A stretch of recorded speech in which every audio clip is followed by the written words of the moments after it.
Dalam Bapa dan Putra dan Roh Kudus. Amin. Bapa di surga, hati kami hanya mengarah kepadamu. Kami bertanya tentang banyak hal kepadamu. Dan kami mohon jawaban-jawaban yang bisa dalam tanda petik memuaskan dan menenangkan hati kami. Dan Yesus adalah jawabannya. Bantu kami ya Bapa untuk memasuki misteri kehendak-Mu dalam diri kami. Terpujilah nama-Mu kini dan sepanjang segala masa. Amin. Dari bacaan pertama hari ini, kitab Nabi Yesaya, kita diajak untuk memaknai satu sikap batin manusia. Nabi Yesaya memuji bangsa Israel yang selalu bertanya dan mencari jawaban kepada Tuhan. Mencari Tuhan, itulah kata kunci penting di dalam seluruh perjalanan hidup kita. Mencari Tuhan berarti kita mengajukan pertanyaan-pertanyaan. Kita mengajukan keraguan-raguan, ketidakpastian, tetapi dalam Tuhan. Dan Tuhan akan menjawabnya. Dan jawaban pertanyaan-pertanyaan orang bangsa Israel itulah yang kita lihat dari Abraham hingga Yesus. Mereka bertanya dan Tuhan memberikan jawaban. Lewat para nabi, lewat kitab suci, lewat apa yang Tuhan sampaikan lewat para nabi. Dan jawaban yang paling utama dari seluruh pertanyaan hati manusia adalah Yesus.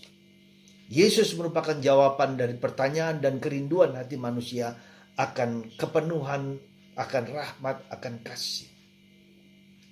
Itulah yang mau dikatakan oleh Nabi Yesaya hari ini. Itu yang pertama. Yang kedua, bangsa Israel juga bertanya, kenapa kami berpuasa, bermati raga, tetapi tidak dapat apa yang kami mau, apa yang kami kehendaki. Lalu Tuhan menjawab, ya kamu berpuasa, tetapi masih menghancurkan, menghina, mengejek orang lain. Puasa yang benar adalah puasa di mana kita membantu orang lain, melepaskan belenggu-belenggu dalam hidup orang lain, dalam hidup manusia. Jadi membantu orang, memberikan keutamaan-keutamaan kepada orang lain. Jadi puasa itu ada dua sisi. Sisi pertama adalah secara negatif kita mengurangi hal-hal yang negatif. Sisi positif adalah kita menambah keutamaan-keutamaan yang perlu bagi orang lain. Nah, itulah yang dimaksud dengan puasa oleh Yesus. Jadi puasa itu tidak hanya sekedar mengurangi makanan, tidak sekedar mengurangi kebiasaan-kebiasaan minuman, narkoba, lalu minuman keras dan seterusnya. Memang itu penting dan perlu. Karena dengan berpuasa yang negatif ini, itu berarti kita menguasai nafsu-nafsu kita. Ya, nafsu-nafsu, keinginan, kerakusan dan yang membuat kita terikat dan terpesona, ya, terlekat. Ya, nah, disitulah kita bisa melihat bahwa secara negatif kita mengurangi kebiasaan-kebiasaan negatif, keterlekatan, keterikatan pada sesuatu yang adiktif itu kita kurangi. Ya, bahkan mungkin kita lepaskan sama sekali, tidak tergantung sama sekali. Yang kedua, bahwa secara positif menambah hal-hal yang baik dalam diri kita. Keutamaan-keutamaan yang dalam diri kita semakin baik.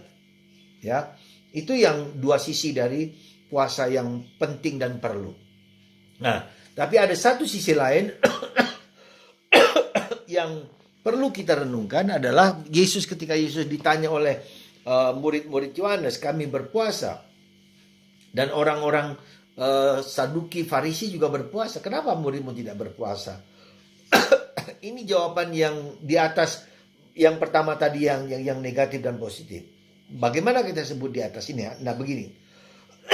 Ada saat-saatnya hidup rohani kita, hidup kita itu menyenangkan.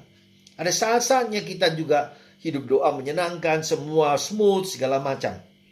Tetapi jangan lupa, ada saat-saatnya kita mengalami dark night.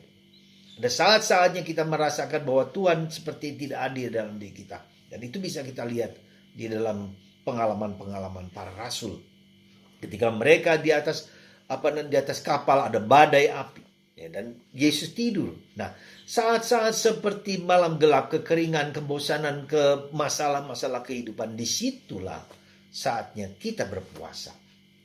Jadi puasa Yesus, puasa yang benar menurut Yesus adalah ketika kita tetap setia, tetap tekun, tetap tabah, ya, di dalam segala penderitaan kehidupan kita, apapun bentuknya. Dan jawaban dari kita bukanlah dengan pikiran. Kalau kita sedang waras mungkin, tapi kalau kita sedang tidak waras, pikiran kita tidak bisa menjawab, kekeringan perasaan kita menjadi sangat dangkal, emosional dan seterusnya, dan kering segala macam. Jawabannya adalah lutut kita.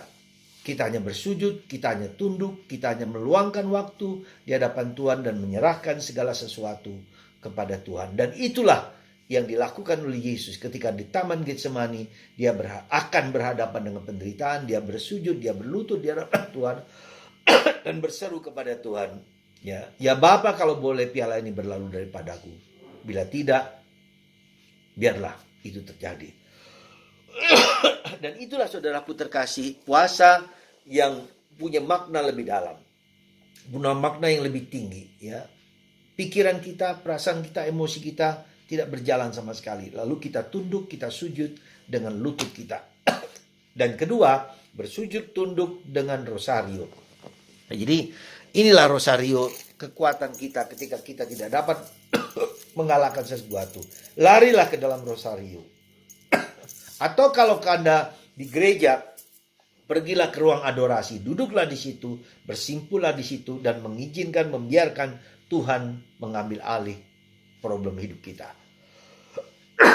Itulah puasa, di mana kita mengizinkan Tuhan untuk bertindak menyelesaikan hidup kita. Semoga Anda dan saya melakukan 3 bentuk jenis puasa. Secara negatif mengurangi kekurangan, menambah keutamaan, dan secara lebih rohani, lebih dalam, yaitu ketika Tuhan tidak dirasakan hadir, justru saya harus mengambil rosario, sujud, meluangkan waktu bersama Tuhan, lebih-lebih melakukan supaya kehendak Tuhan terjadi atas hidup kita. Bukan kehendakku, tetapi kehendak-Mu yang terjadi. Semoga Anda diberkati, dilindungi, dicerahkan, dan mengubah mindset cara pikir kita semua. Bapa, Putra, dan Roh Kudus. Amin.